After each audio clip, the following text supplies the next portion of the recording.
I'm Janice Hostegger. After 3 decades in the marketing business and many years of being an entrepreneur, I've learned a thing or two about marketing. Join me as we talk about marketing, small business, and life in between. Welcome to my weekly marketing.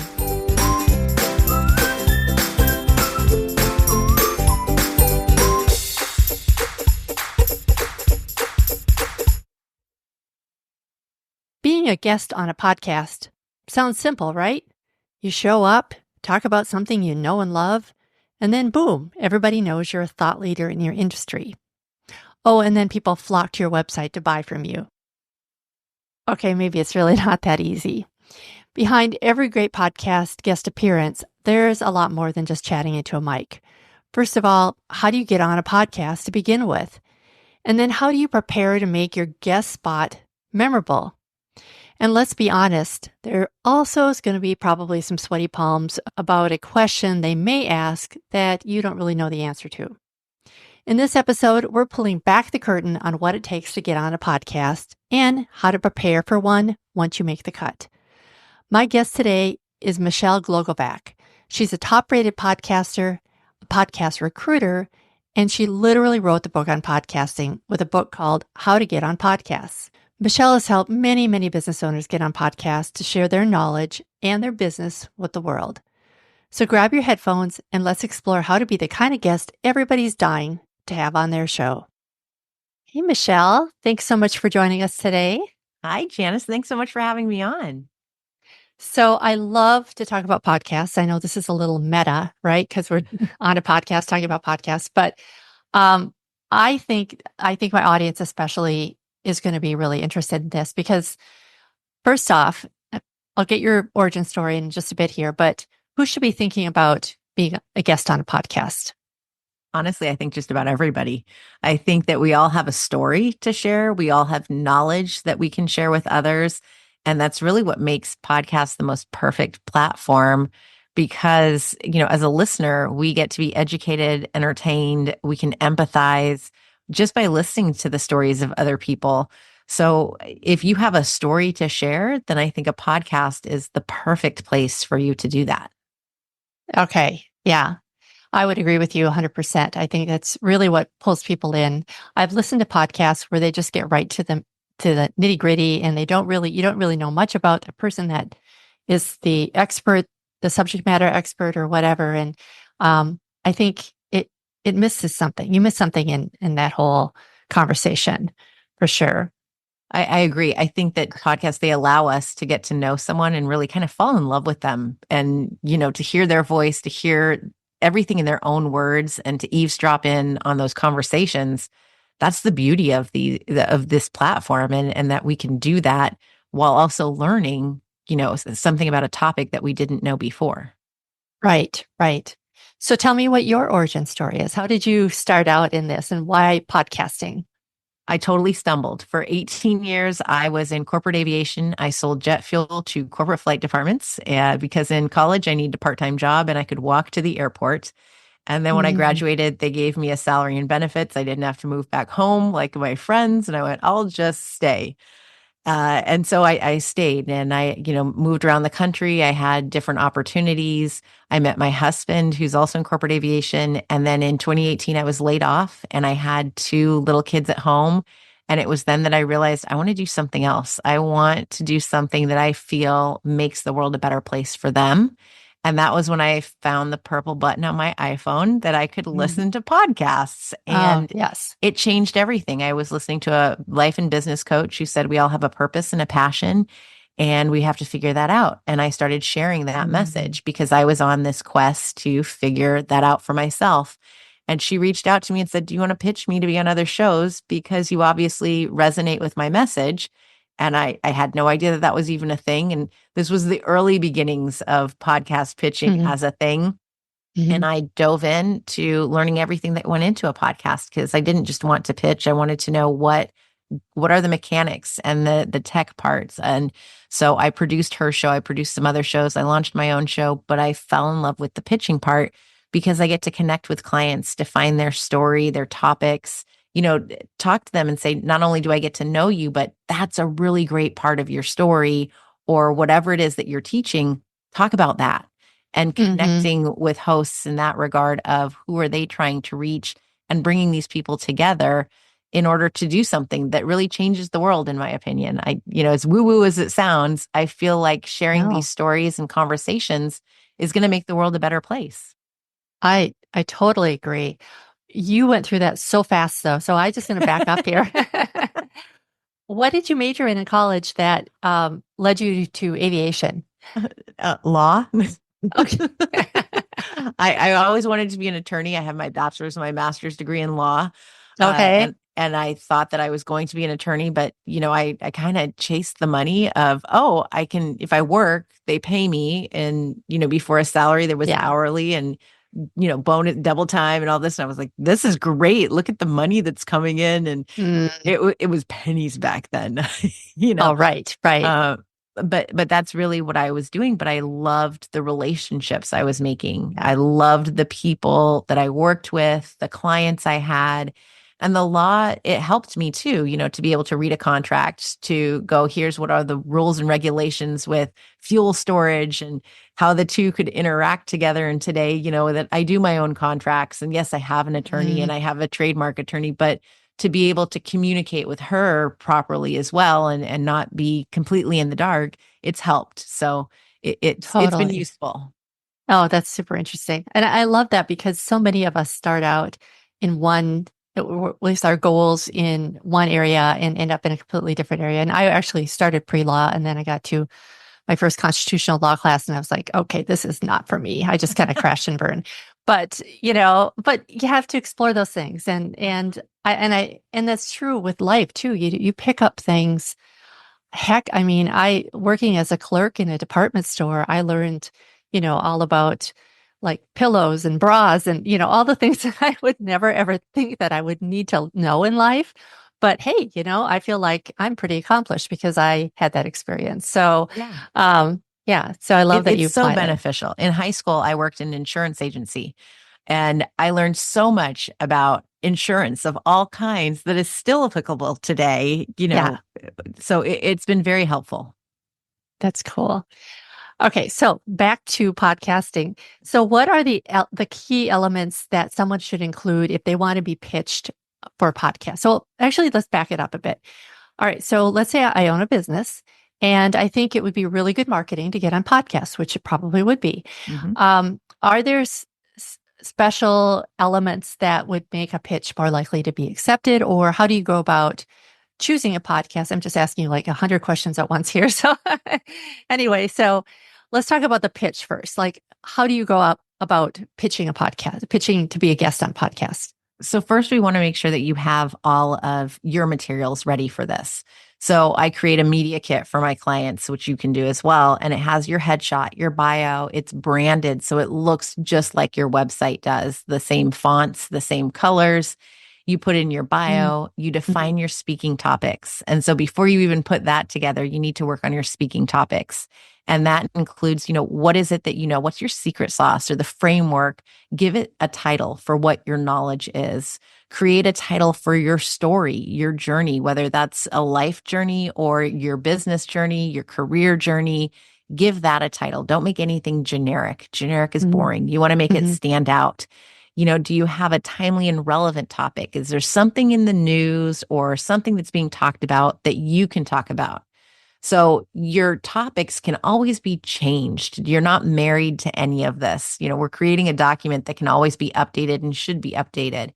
Mm-hmm. Put the podcast cover art of where you've already been and hyperlink all of this. I love Canva, so I always use Canva, and you can just right click and hyperlink so that it's a direct link to wherever you want it to go, your Mm-hmm. website included. So you want to have Gotcha. this first and foremost, and then think about who is your target audience? Who is it you want to talk to?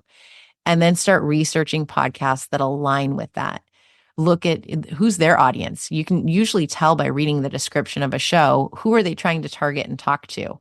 And does this align with who I'm trying to target and talk to? And then Mm-hmm. listen to the show. Don't listen to the most recent episode. I like to say that's lazy. Scroll back and really find an episode that you relate to, that you're interested in, and include that in the opening of your pitch. Say, Mm, you know what, I really loved your show and I listened to this episode and this is what I got out of it, or this is how I related, or, it resonated with me because, and get personal. Show them that you truly are a human being, but that you've actually taken the time to do your homework. And then go into here's why I think I'd be a great guest for your audience. It's not about you. We know the pitch is about you. We know you want to be the guest. Do not make mhm, it about you. Make it about what you're going to bring to the audience. What kind of knowledge are you going to share that nobody else can? What are they going to get from you that is going to benefit them? And in turn, the host, because they're having you on, they're welcoming you into their home essentially by having you on their show, and they're extending the trust that they have built with their listeners to you. So make it about them and not about you. Include your mhm, topics, not all of them. Pick the ones that are the most relevant to that show. And since we were talking about topics being, what are timely and relevant versus your knowledge versus your story, they're not all going to be applicable to every show. So mhm, pick the two or three that are the most applicable. Then put that you've been, on some shows and hyperlink those. Hyperlink everything. Your name should be hyperlinked to your website. Everything should have a hyperlink so that the host does not have to leave the email to Google you. They can mm, click to leave and find you, but they don't have to Google you. You don't mhm. give them any homework, and attach your media kit to that. So then they see all of the topics that you have. And, your social media is also going to be on there. And that again is all clickable. So nobody has to Google you. Make it as easy as possible and be as personal and as real as possible. And that truly is what is going to get the yes versus we can tell when it's copy and paste. We Yeah. can tell. It is obvious. Get their name right. There's one. Get their name right. And names are always listed on all of these listening platforms. It's the simple things that so often get overlooked. Mm. Wow, all great advice. Yeah. So I get pitched many, many times a week, and I'm sure you do too. You have a podcast as well. And I think what you just said was actually spot on. Now, I will go ahead and send them actually, I have a form response that basically said, thank you so much for applying. And a lot of these are from representatives, not necessarily for the individual themselves, but, that basically said, go to this form, fill out all the information here. And then when we start scheduling out our interviews, we'll take a look at everybody and see how relevant they are. But it's amazing to me how many people will ask to be on the podcast that are really just pitching their business and they really don't have any relevancy to my audience at all. It's Mhm. pretty obvious who my podcast is for. Um, and if they are in doubt, I have it written on the form as well. Like, my target audience is this. I want you to talk about this, but it's still, I get a lot of replies or a lot of form requests from Mhm. people that really don't connect connect the dots, what they're pitching or what their business is as to what I want my audience to hear or learn. And it's so Right. shameful because people are paying these people to do this. And it Yes. kills me. It kills me. And it happens all the time. On my website, I have that basically I wrote the book on how to do this. So if you don't know how to do it, I encourage you to go read the book. Hmm. You check it out at the library. But be personal and pitch me the right way because that's literally what I do. Yeah. But yet I get people who pitch me, and that it people just aren't paying attention. Or going to ChatGPT and saying, I need a pitch letter. It was kind of funny because I started getting a lot of pitches in my email about people that said, I heard your episode with so and so, and I really liked it, or whatever. And it would be one after another for the same episode. And so I started wondering.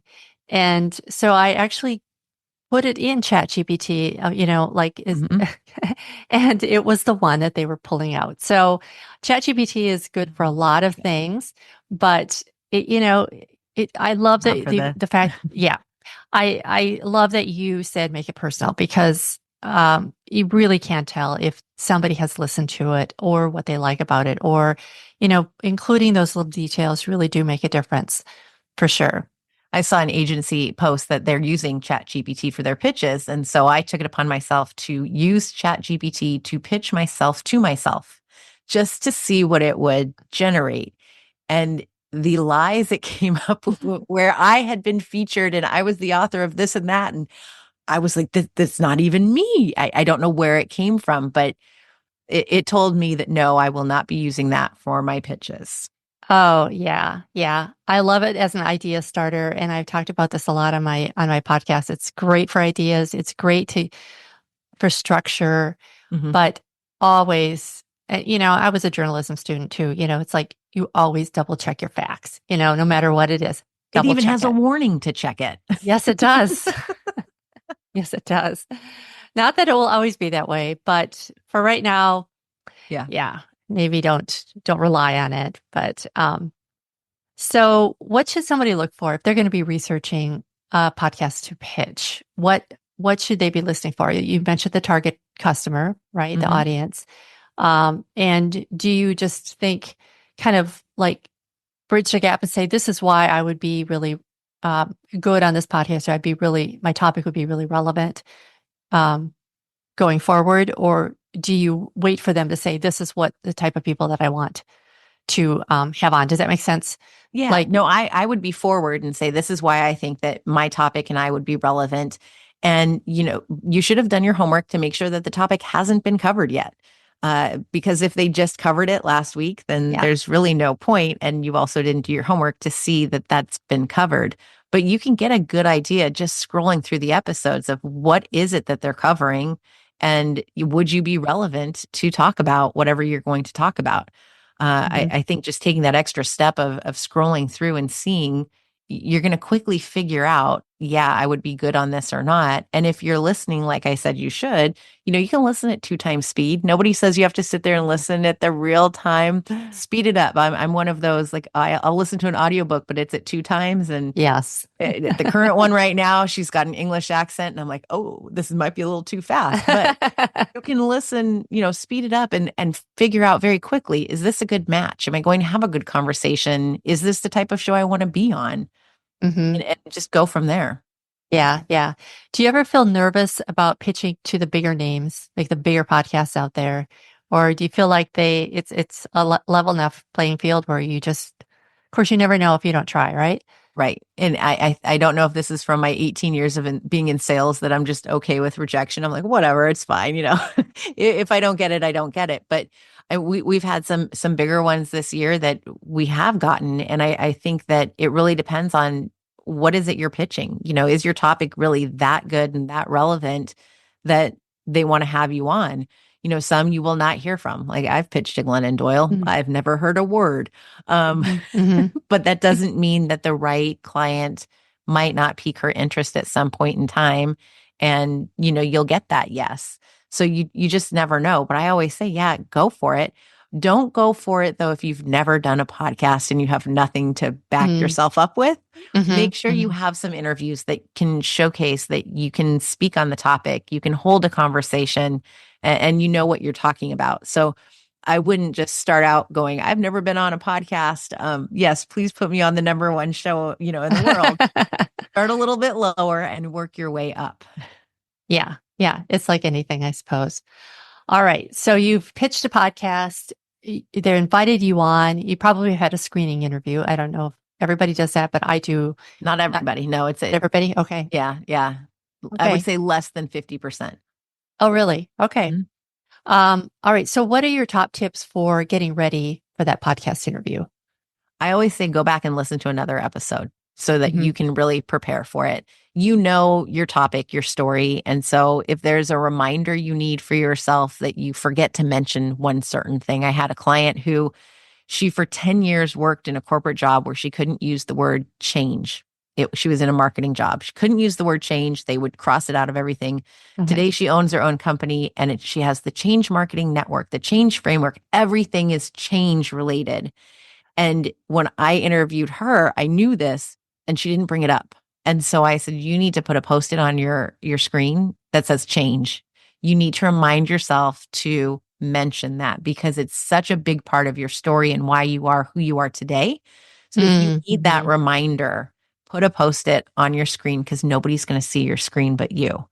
Make sure that your tech is ready. Do you know what platform you're going on? Did you need to update your Zoom before you got on? Because we all love when you get on 2 minutes early and it Yes. says installing updates. I Now know. you're going to be late. Is your microphone hooked up? Do you have the right ones? Did the AirPods come on, or do you have your external? Make sure that that's all ready. That your camera ready, because oftentimes now we're releasing video or even just reels and clips. So did Hmm. you show up with your messy bun and you look like you rolled out of bed, or did you actually prepare like you could go meet this person for coffee out in public?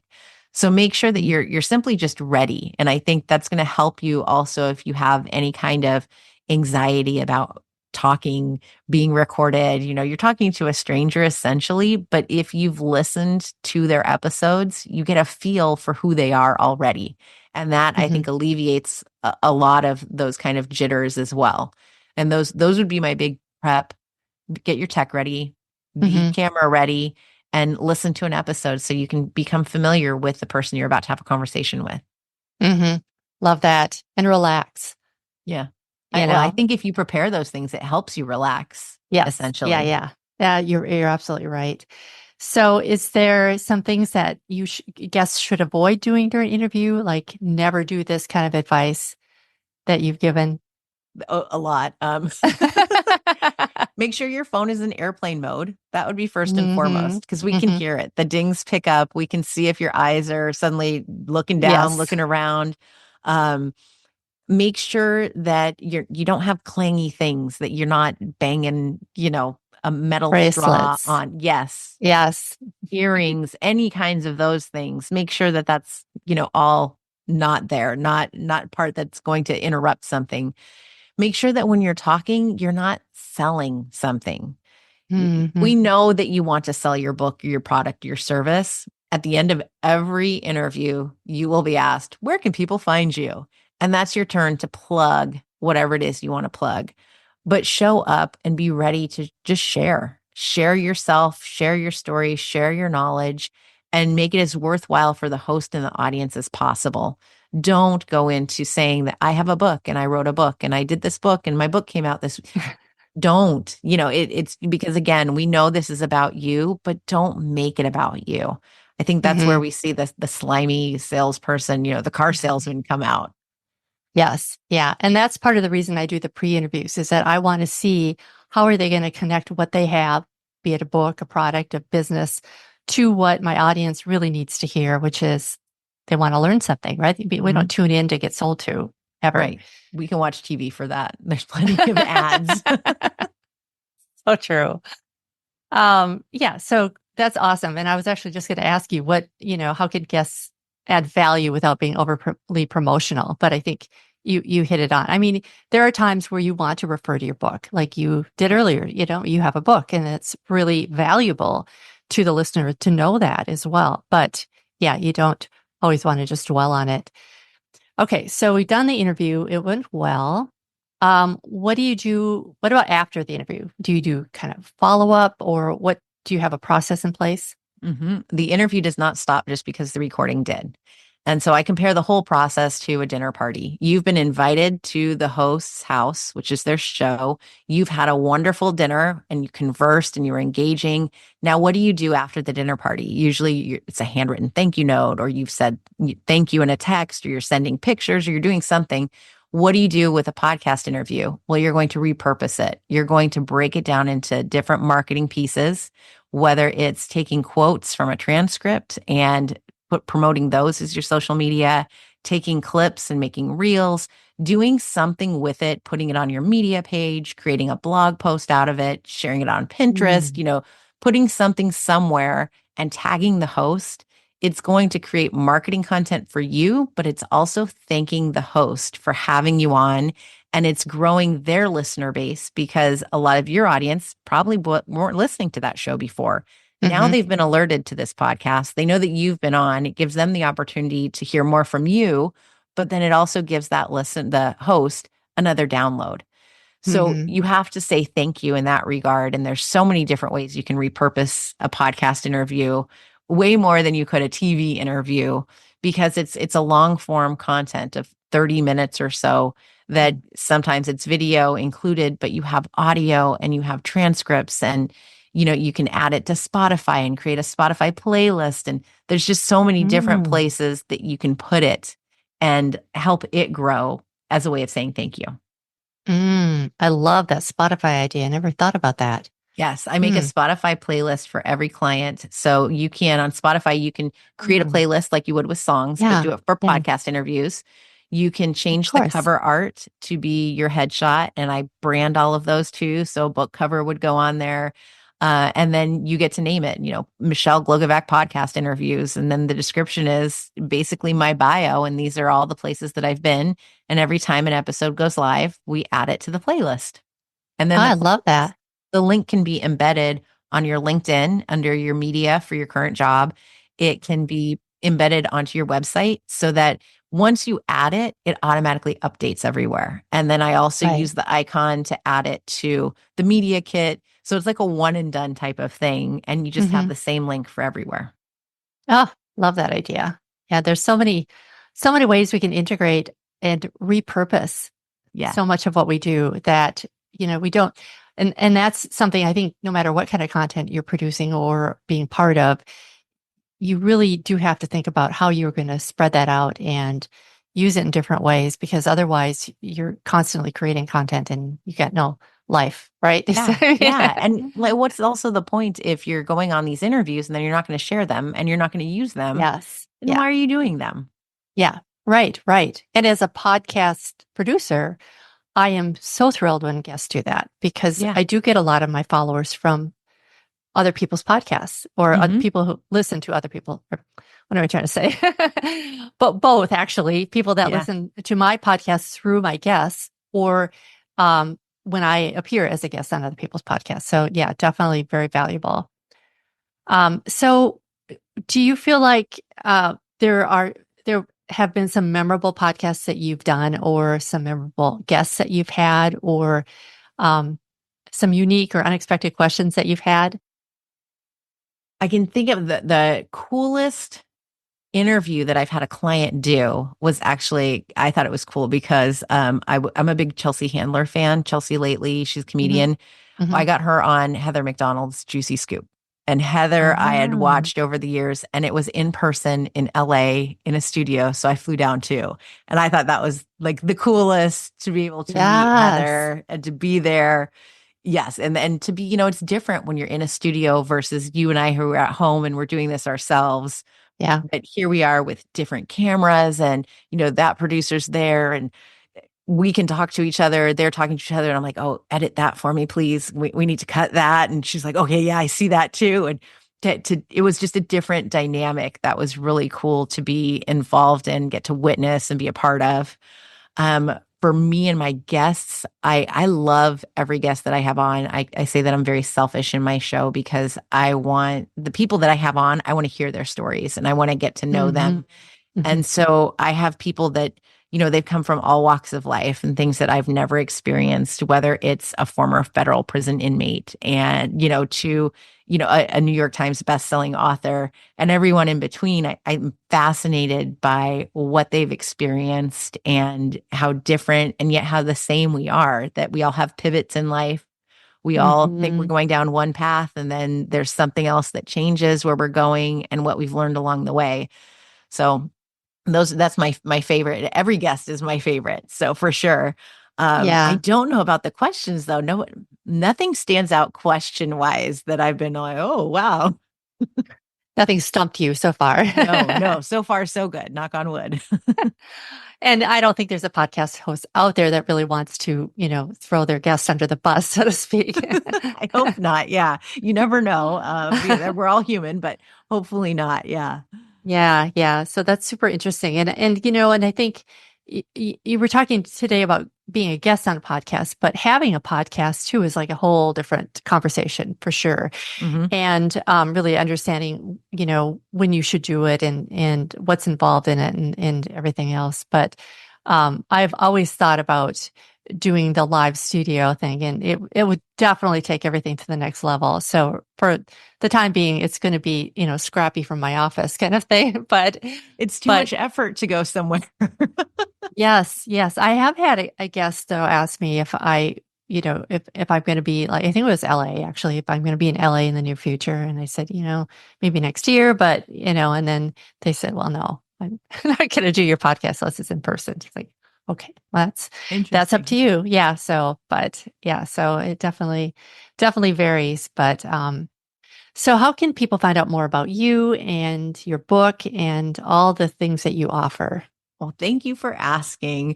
You can find me at themlgcollective.com or my personal website, michelleglogovac.com. I'm on all of the social places as we all are these days. Most active on Instagram.